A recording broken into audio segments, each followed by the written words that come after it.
Hello again, everyone, and thank you so much for joining us. This is Marcy, and welcome back to the channel. And on this channel, we deal with all things women as it relates to rising and advancing to our greatest version. And today, we're going to be talking about something that is very personal to me, something that I've had to deal with, and of which I believe that I have now overcome, and that is uterine fibroids. Several years ago, I went to the doctor for a routine physical, just a regular checkup, and he came back to me and said, "It seems like you have fibroids." Now, at that time, I had no idea of what fibroids were. I've never heard the term before, I've never heard anything of fibroids. So he sent me to do an ultrasound, and sure enough, there were fibroids, 3 to be exact. So, of course, I've always been a health nut, as someone who is very passionate and practically obsessed about health and being healthy. So I went on a journey of researching all that I could about fibroids and the causes and how I could get rid of these invaders.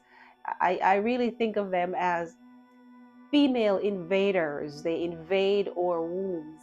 So I went on a journey to get these things eradicated. I didn't want to do surgery, so I figured I'm going to have to do whatever it takes to get rid of them. Started off by adjusting my diet. First of all, I wanted to figure out what caused them in the first place. When I asked the doctor, he told me that there's no known cause of fibroids.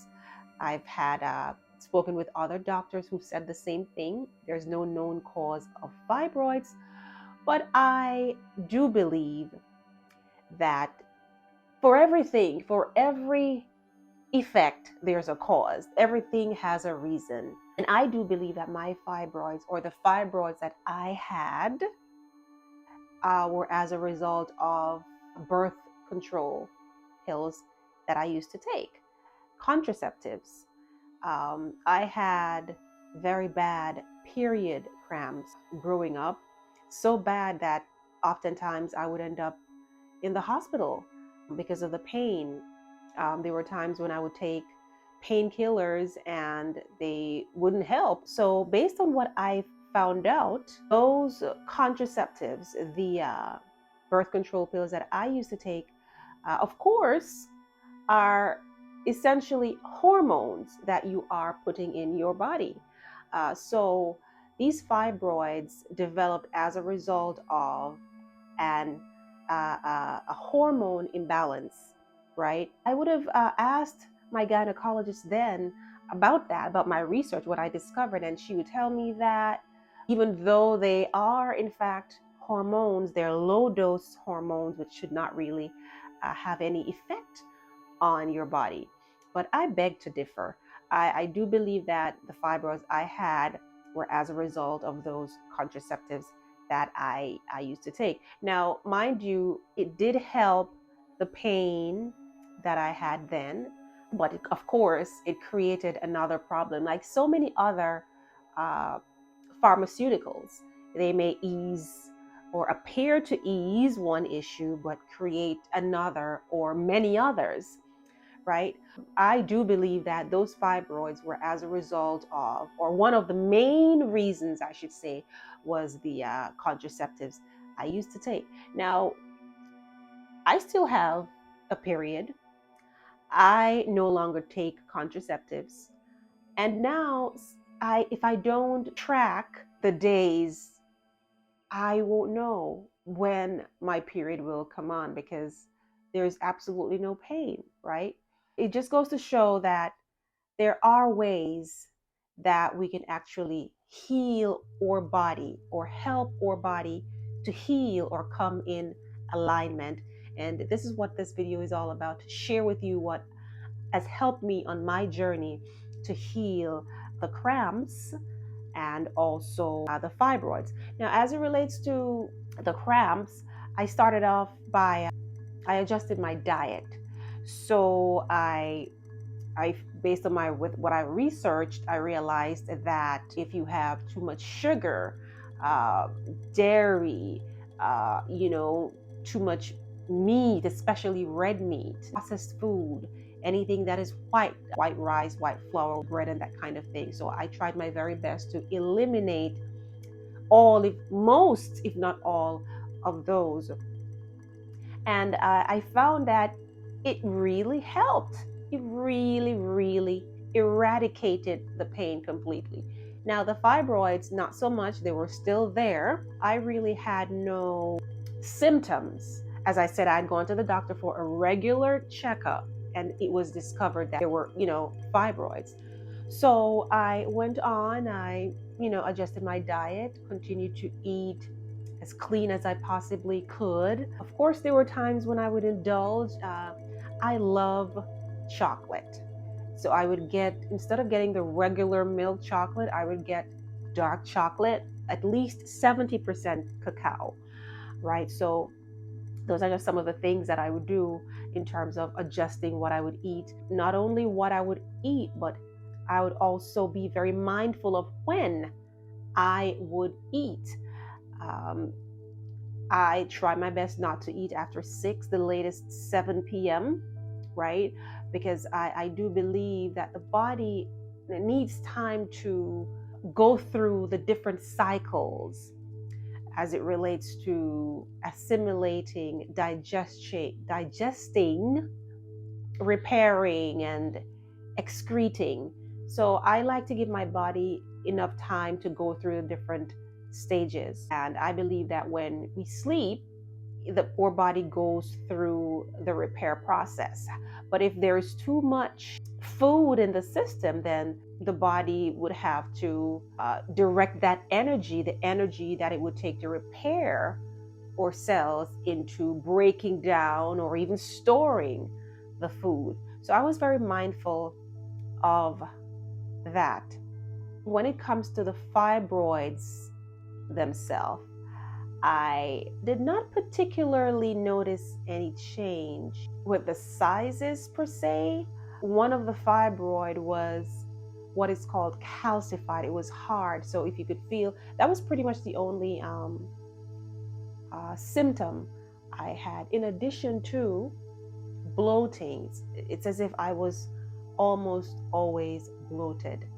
Now, what really caused me to go gung-ho and get real serious about eradicating these fibroids was, well, before that, I was terrified at one point that I was not going to be able to have children. I wanted at least one child. I was terrified that I wasn't going to be able to have children, and the universe blessed me with a beautiful baby girl. I had her through C-section. For some reason, she was just not coming down after 24 hours after my water broke. So not sure if that had anything to do with the fibroids. It was never really explained to me as to why that was, but I'm just grateful that she's here. Now, what really made me get serious about eradicating these fibroids. I remember one day my daughter was about 6 months old, and we went to the mall, and I saw this Chinese lady, and she was like, "Oh, you have such a beautiful baby girl. You have such a beautiful baby girl, and I can see you have another one on the way." I was like, "Oh my God." I was like, no, I don't. And I was trying to kind of like downplay how I felt. I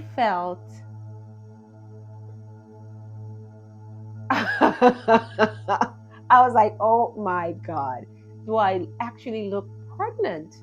And of course I did, but I guess I knew that there was bloating, but I had no idea of how severe it was. So I was like, oh my God, no, I have to do something about this.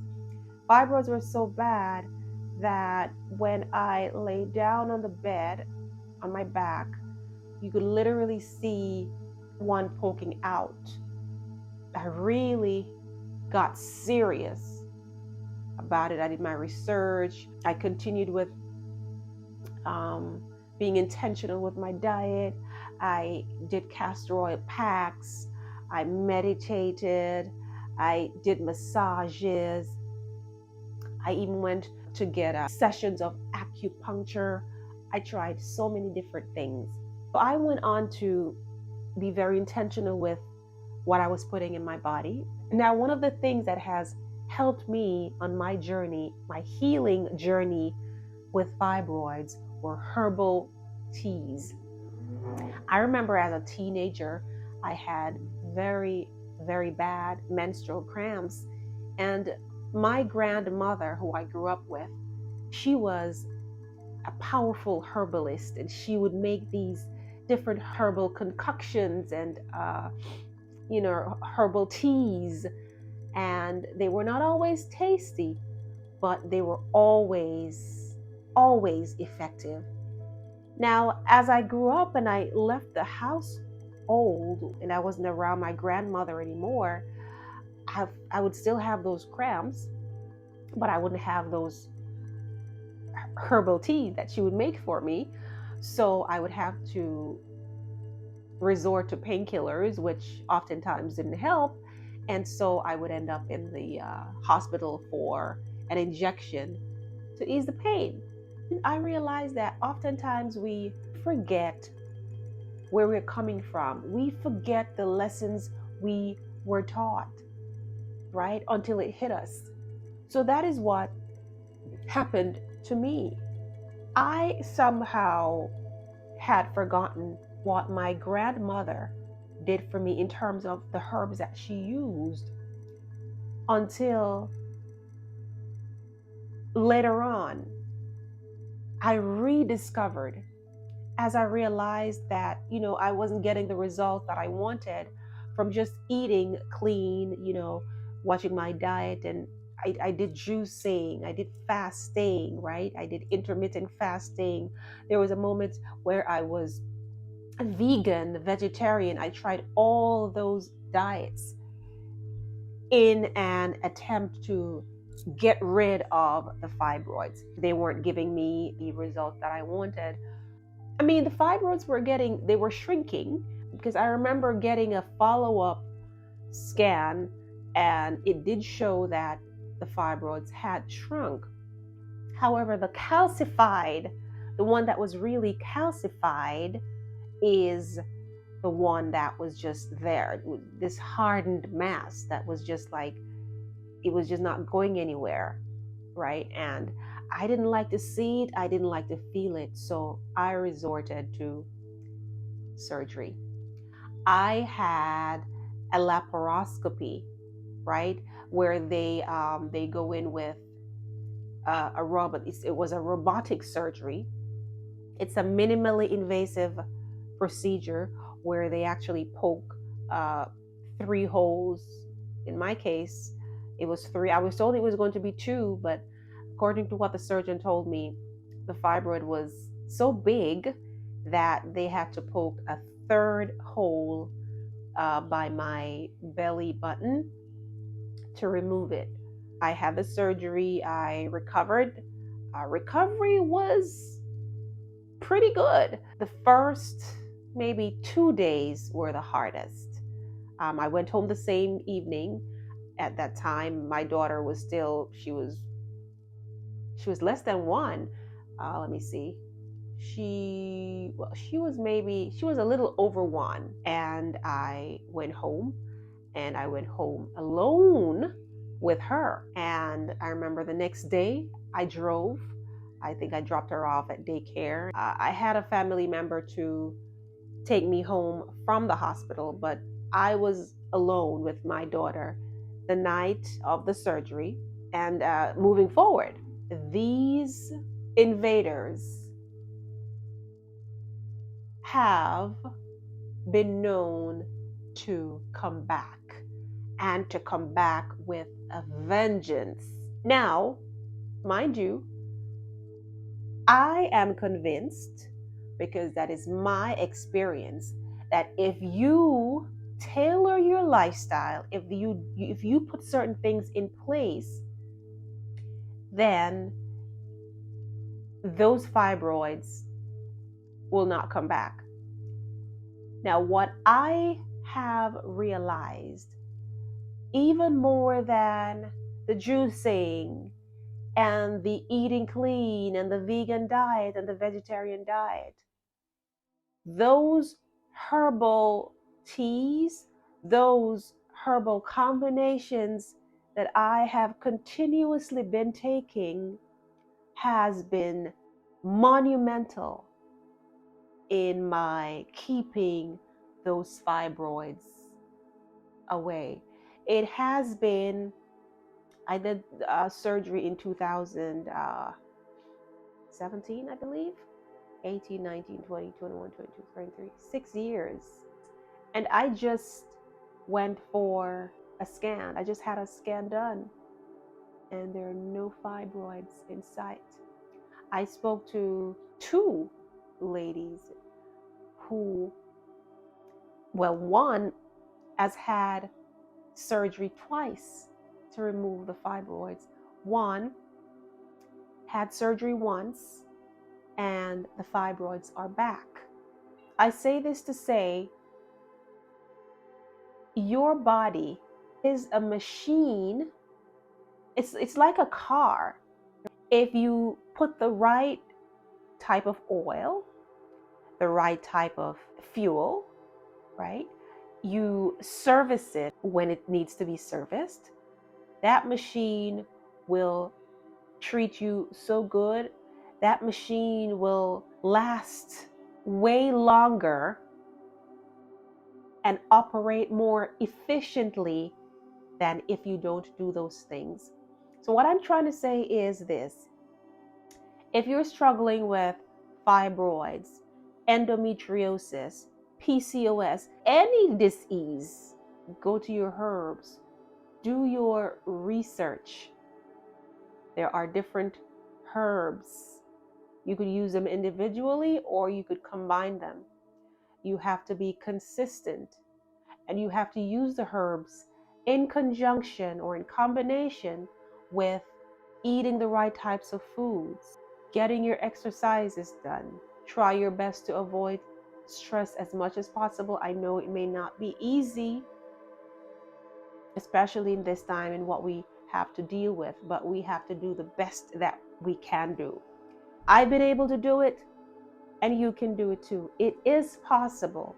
So I'm just here to encourage anyone that is struggling with fibroids, endometriosis, PCOS, and if you feel that you're just stuck with these invaders, that's not true. You can do something about them. First of all, you can dissolve them. If you've had surgery, you can prevent them from recurring, and you can also prevent them from occurring in the first place. If you've never been diagnosed with fibroids, if you don't have fibroids, some people do. A lot of women, I believe, perhaps do and don't even know, because had I not gone for that physical checkup, I would not have known then. I may have eventually found out later on as they get bigger, and I may have had other symptoms develop. But prevention, an ounce of prevention, I believe, is better than a pound of cure. Take care of yourselves, ladies. Do your research. And if you have any questions, feel free to ask your questions in the comment section. I'm here to help. I always say, if I can help somebody as I pass along, then my living shall not be in vain. Until next time, take care of yourselves, and peace be unto you.